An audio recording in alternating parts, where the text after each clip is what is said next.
이번 시간에는 두 중인 73번째 시간으로 마지막 주수 때 매를 가는 두 여자에 대해서 말씀드리겠습니다. 세상밭에 있는 두 사람의 실체는 이미 두 아담으로 밝혀졌습니다. 성경은 이들이 데려감을 당하고 버려둠을 당하는 시점에 대해서도 밝혀놓았는데, 이는 곡식을 거두어서 매를 가는 마지막 추수의 시기가 아니라 첫 아담이 죽어서 이 땅에 묻혀있는 대략 5,000년 전의 시기와 메시아로 오신 마지막 아담이 부활의 첫 열매로 살아서 하늘 보좌에 승천하신 2,000년 전의 시기를 계시하는 것임을 알 수가 있습니다. 그런데 예수 그리스도께서 또 두 여자가 매를 갈고 있음에 하나는 데려감을 당하고 하나는 버려둠을 당할 것이라고 예언하셨습니다. 마태복음 24장 40절에서 41절의 말씀입니다. 그때 두 사람이 밭에 있음에 하나는 데려감을 당하고 하나는 버려둠을 당할 것이요, 두 여자가 매를 갈고 있음에 하나는 데려감을 당하고 하나는 버려둠을 당할 것이니라. 네. 여기에서 두 여자는 누구를 의미하는 것일까요? 두 사람과 두 여자가 나타나는 시기를 주의 깊게 살펴보면 세상밭에 있는 시점과 매를 갈고 있는 시점이 다르다는 것을 알 수 있습니다.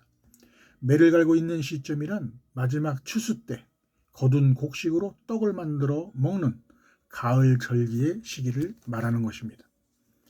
따라서 두 여자의 실체는 마지막 추수의 시기에 두 아담의 계보에서 나오는 자손들 가운데 데려감을 당하고 버려둠을 당하는 자들의 정체에서 그 해답을 찾을 수가 있습니다. 먼저 두 여자가 매를 갈고 있는 시기를 살펴보면 초림에서 메시아로 오신 어린 양 예수께서 세상밭에 죄 가운데 포로되어 있는 사람들의 영혼을 그분의 피로 속량해서 어린 양의 생명책에 능명되어 있는 나팔절과 속죄절의 성물로 예비한 후사와 종들을 하나님께 향기로운 화제로 드리는 그리스도의 재림 때를 나타내는 것입니다.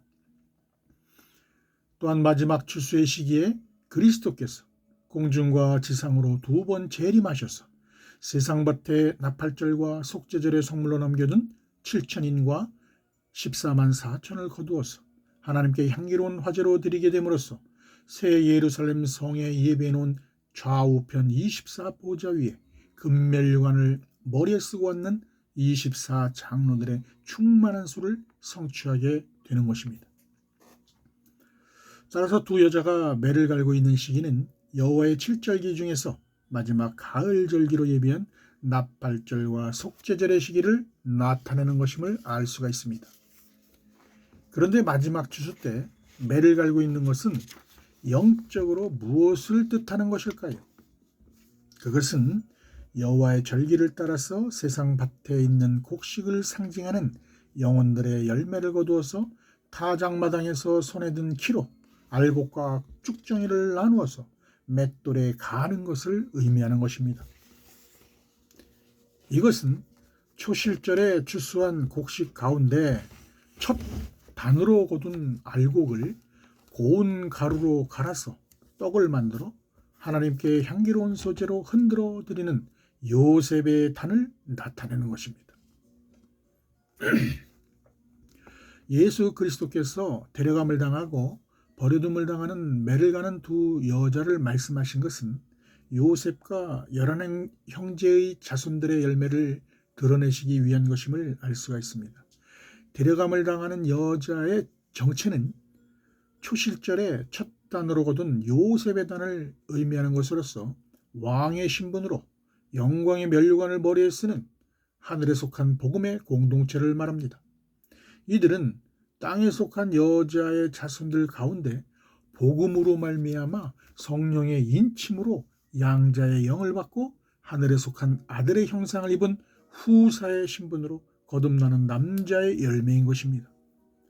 이들의 실체를 깨달은 사도 바울은 남자를 머리 대신 그리스도의 지체로 증거해 놓았는데, 이것은 남자의 신분이 생명의 부활로 그리스도와 함께 우편 12보좌의 연합을 이루는 공중 혼인잔치에 데려감을 당하는 주님의 거룩한 신부들인 것을 증거하고자 하는 것입니다. 고린도전서 11장 3절의 말씀입니다. 그러나 나는 너희를 알기를 원하노니 각 남자의 머리는 그리스도요 여자의 머리는 남자요 그리스도의 머리는 하나님이시라. 사도 바울은 이들의 실체를 입증하고자 제사는 처음 익은 곡식가루가 거룩한즉 떡덩이도 그러하고 뿌리가 거룩한즉 가지도 그러하다고 증거해 놓았습니다. 로마서 11장 16절의 말씀입니다. 제사는 처음 익은 곡식가루가 거룩한즉 떡덩이도 그러하고 뿌리가 거룩한즉 가지도 그러하니라. 네. 여기에서 제사는 처음 익은 곡식가루가 거룩하다는 뜻은 여호와의 칠절기 중에서 초실절에 여호와 앞에 연납되도록 곡물의 첫 이삭으로 거둔 한 단을 흔들어 드릴 때 함께 번제로 드리는 일련되고 흠없는 순양, 곧 어린 양 예수를 증거하는 것입니다.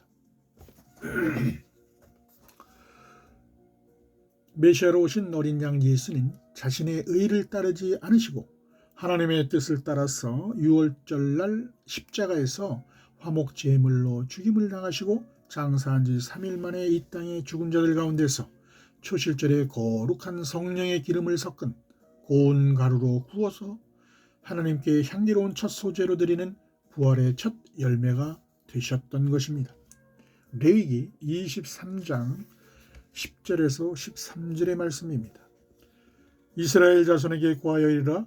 너희는 내가 너희에게 주는 땅에 들어가서 너희의 곡물을 거둘 때 위선 너희의 곡물의 첫 이삭 한 단을 제사장에게로 가져갈 것이요 제사장은 너희를 위하여 그 단을 여호와 앞에 연납되도록 흔들되 안식일 이튿날에 흔들 것이며 너희가 그 단을 흔드는 날에 일련되고 흠없는 순양을 번제로 여호와께 드리고 그 소재로는 기름 섞은 고운 가루에 바 10분의 1을 여호와께 드려 화제를 삼아 향기로운 냄새가 되게 하고 전제로는 포도주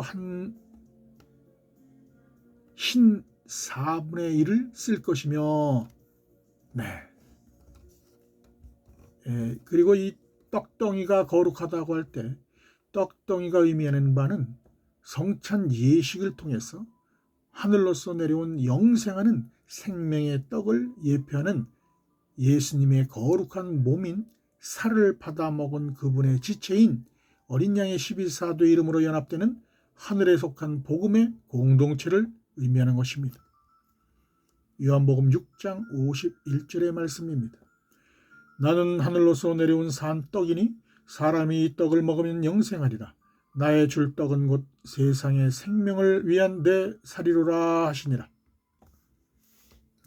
따라서 제사는 처음 익은 곡식가루가 의미하는 것은 초실절에 하나님께 향기로운 첫 소재로 드린 어린 양 예수를 말하는 것이며 또한 떡덩이가 의미하는 것은 첫 단으로 거두어서 맷돌에 갈아 고운 가루에 누룩을 넣어서 구워 만든 두 개의 떡을 말하는 것으로 오순절에 여호와께 첫 소재로 드리는 유대인과 이방인의 하나님의 자녀들을 뜻하는 것입니다.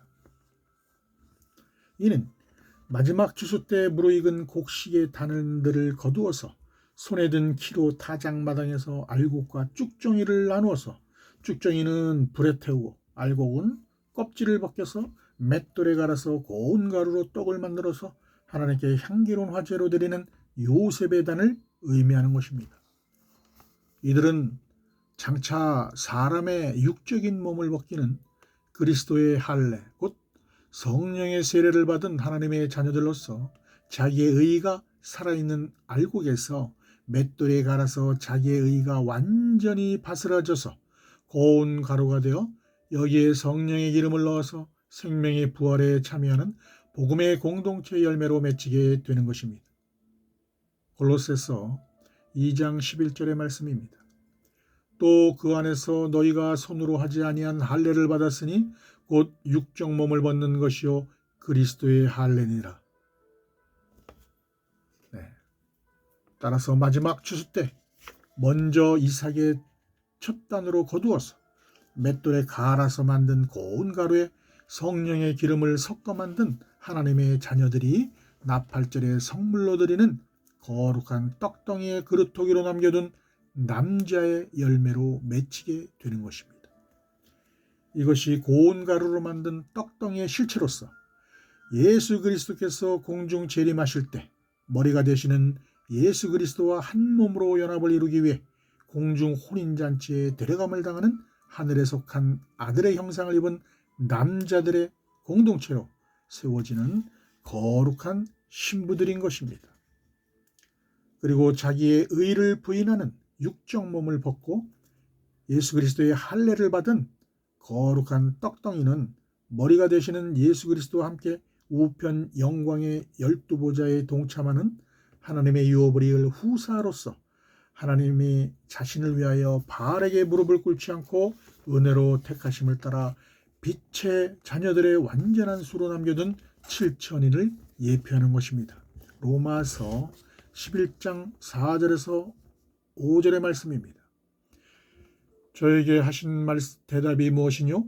내가 나를 위하여 바알에게 무릎을 꿇지 아니한 사람 7천을 남겨두었다 하셨으니 그런즉 이와 같이 이제도 은혜로 택하심을 따라 남은 자가 있느니라. 또한 뿌리가 거룩한즉 가지도 그러하다는 의미는 포도나무의 뿌리이신 예수 그리스도께서 하늘에 속한 거룩한 하나님의 독생자이시기 때문에 흙에 속한 종의 형상을 입은 포도나무의 가지인 제자들도 하늘에 속한 거룩한 아들의 형상으로 변화하게 될 것을 증거하신 말씀입니다.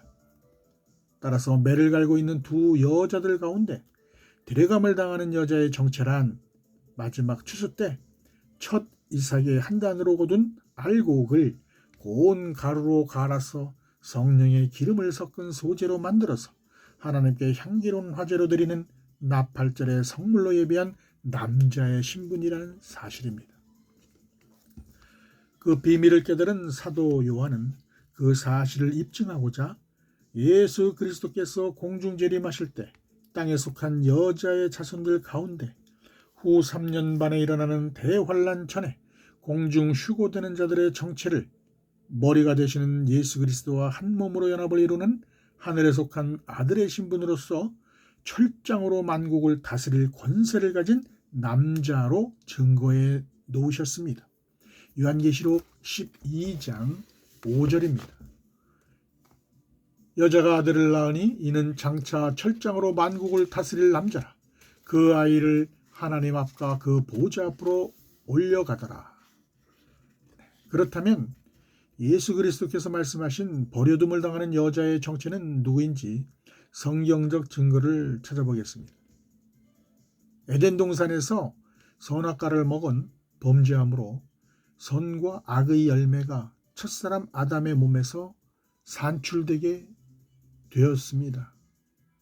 따라서 세상에는 첫사람 아담의 계보에서 나온 첫 아들 가인과 다른 씨로 주신 셋째 아들 셋을 통해 선과 악의 자손들의 열매가 함께 번성하게 되었습니다. 첫 아들 가인은 동생 아벨을 죽이는 범죄로 말미암아 그의 자손들은 악의 열매로 세상밭에 나타나게 된 것입니다. 이는 가인의 계보에서 나오는 사단의 회들인 적그리스도와 거짓 선지자와 마귀의 자녀들인 뱀의 후손을 예비해서 장차 여자의 후손으로 오시는 메시아의 발꿈치를 상하게 하는 하나님의 구속사를 이루고자 함입니다. 그 의에 따라 가인의 계보에서 나오는 자손들은 율법 아래 있는 이스라엘 자손들과 동일하게 제단에 하나님께 제사를 드리지만 하나님의 백성들을 지옥 자식으로 만드는 거짓 종교 지도자들로서 자칭 유대인이라고 하지만 실상은 유대인이 아니요 사단의 회인 죄의 종들인 것을 성경은 증거하고 있습니다. 요한계시록 2장 9절의 말씀입니다. 내가 네 환난과 궁핍을 나누니 실상은 네가 부요한 자니라. 자칭 유대인이라고 하는 자들의 회방도 아노니 실상은 유대인이 아니요 사단의 회라. 네, 이들은 마지막 후 3년 반 동안에 일할 권세를 받은 적 그리스도가 세우는 짐승의 우상에게 경배하는 마귀의 자녀들로서 창세 이후로 죽임을 당한 어린 양의 생명책에 농명되지 못하고 둘째 사망 곧 불못이라는 지옥으로 던져지게 되는 마지막 추수 때 세상 밭에서 거두는 가라지들의 열매인 것입니다.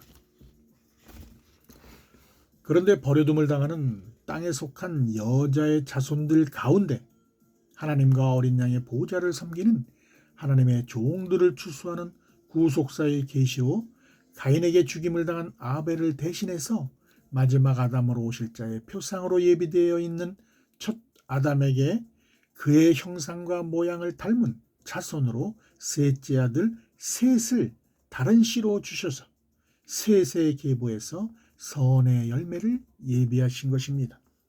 창세기 4장 25절입니다.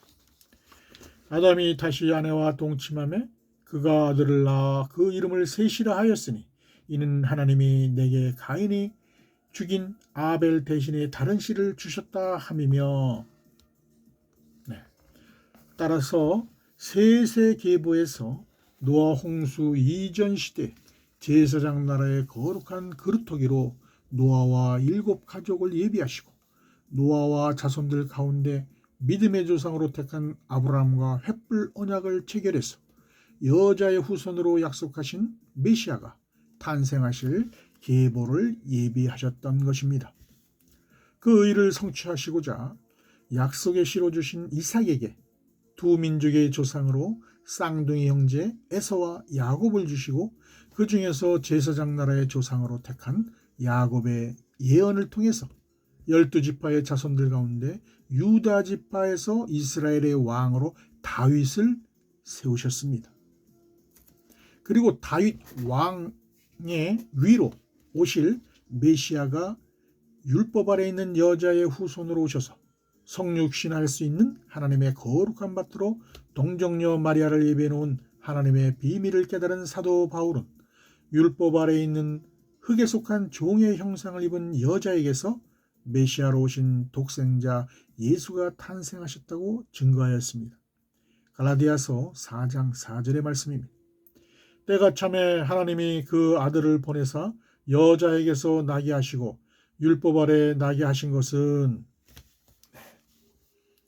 따라서 하나님께서 긍휼의 그릇을 예비하신 목적은 셋의 계보에서 하나님과 어린 양의 보좌를 섬기는 하나님의 종으로 택함을 받은 제사장 나라의 백성들 가운데 회개에 합당한 열매를 맺은 자손들을 긍휼과 자비를 베풀어서 첫 아담의 남은 자손으로 구원해 주시기 위함입니다. 이들은 이 땅에 버려둠을 당하는 땅에 속한 여자의 자손들 가운데 마지막 추수 때 추수꾼인 천사가 살아계신 하나님의 인을 가지고 이스라엘 자손 각 지파 중에서 하나님의 종들의 이마에 성결의 표로 인쳐 놓은 14만 4천으로서 시온산에 도래하는 하나님의 왕궁에서 개최하는 거룩한 성회에 하나님께 화제로 드리는 대속제절의 성물로 어린 양 예수께서 거두시게 되는 것입니다.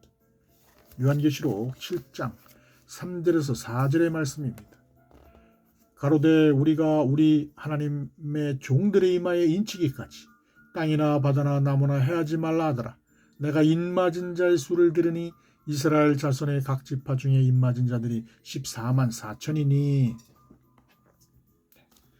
그러나 셋의 계보에서 나온 야곱의 12지파의 자손들 가운데서도 사단의 회들인 자칭 선지자라고 하는 음녀 이세벨에게 미혹되어서 행음하고 우상의 제물을 먹는 범죄를 저지른 타락한 종들에게 하나님께서 회개할 기회를 주었으되 그 음행과 탐욕을 통에 자복하지 아니하는 종들이 나오게 될 것을 성경은 증거하고 있습니다. 요한계시록 2장 20절에서 21절의 말씀입니다. 그러나 내게 책망할 일이 있노라. 자칭 선지자라 하는 여자 이세벨을 내가 용납함이니 그가 내 종들을 가르쳐 꾀어 행음하게 하고 우상의 제물을 먹게 하는도다. 또 내가 그에게 회개할 기회를 주었을 때 그 음행을 회개하고자 아니하는도다. 이들도 역시 제사장 나라의 백성으로 택한 야곱의 족속이지만 자신들의 범죄를 통해 자복하고 육신의 죄를 정결하게 씻어서 회개에 합당한 열매로 성결의 표를 받지 못한 타락한 종들은 하나님께서 그 생명책에서 도말을 하실 것을 모세에게 말씀하셨습니다.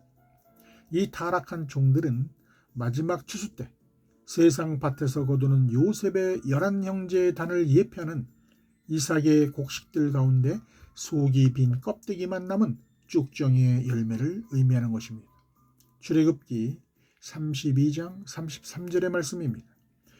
여호와께서 모세에게 이르시되 누구든지 내게 범죄하면 그는 내가 내 책에서 지워버리리라. 따라서 율법 아래 있는 땅에 속한 여자의 자손들 가운데 제사장 나라의 백성으로 택한 야곱의 족속들은 예수의 피로 속량을 해서 하늘에 속한 아들의 형상을 입은 남자로 거듭나지 못하게 되므로 공중 혼인잔치에 데려감을 당하지 못하고 이 땅에 버려둠을 당하는 땅에 속한 여자의 자손들이 되는 것입니다.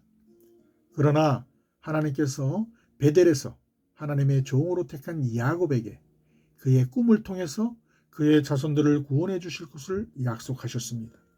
그 언약의 말씀을 성취하시고자 이 땅에 버려둠을 당하는 율법 아래 있는 이스라엘 자손들 가운데서 신구약 시대의 율법의 계명과 어린 양 예수가 우리의 구원주이심을 믿음으로 증거를 받았으나 성령의 약속을 받지 못한 종들을 땅에 속한 여자의 남은 자손으로 택하셨습니다. 그 사실을 깨달은 사도 요한은 남자들이 공중 휴거된 이후에 이 땅에 버려둠을 당한 여자의 남은 자손들은 대속죄절의 어린 양 예수께서 지상 재림하셔서 시온산으로 인도해 주실 때까지 하나님이 광야에 예비하신 환란의 피난처에서 후 3년 반의 대환란으로부터 양육하고 보호해 주실 것으로 증거하셨습니다. 요한계시록 12장 6절의 말씀입니다. 그 여자가 광야로 도망하며 거기서 1260일 동안 저를 양육하기 위하여 하나님의 예비하신 곳이 있더라.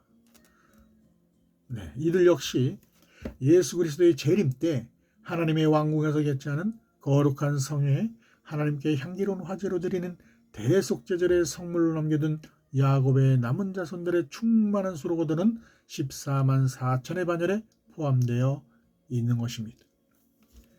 이들은 마지막 추수 때 세상 밭에서 거둔 곡식들 가운데 껍질을 벗겨 맷돌로 간 고운 가루에 성령의 기름을 섞은 소재로 하나님께 드리는 나팔절의 성물로 예비되지 못하고 대속제절의 성물로 예비하기 위해 환란의 피난처를 상징하는 곡간을 넣어두는 껍질을 벗기지 않은 곡식을 의미하는 것입니다.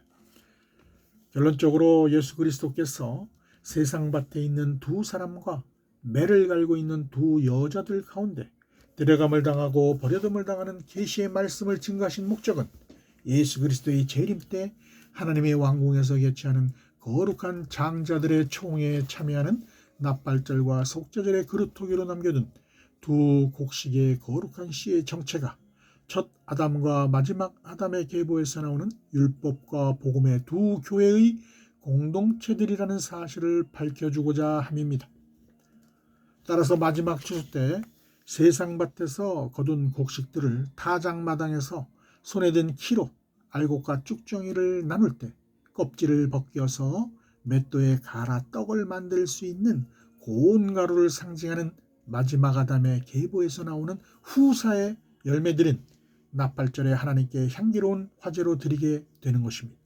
그러나 곡간에 넣어두는 성령의 기름을 받지 않은 곡식을 상징하는 첫 아담의 계보에서 나오는 종의 열매들은 대속제절에 하나님께 향기로운 화제로 드리게 되며 또한 곡식처럼 보이나 껍질만 있는 쭉정이들의 열매와 가인의 계보에서 나오는 가라지들의 열매는 추수꾼인 천사가 함께 단으로 묶어서 풀무불에 던져서 태우게 되는 것이 빛과 어둠의 영혼들을 추수하는 구속사의 실체인 것입니다.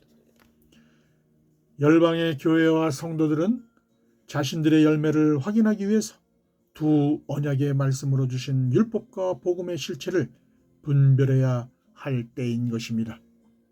들어주셔서 감사합니다.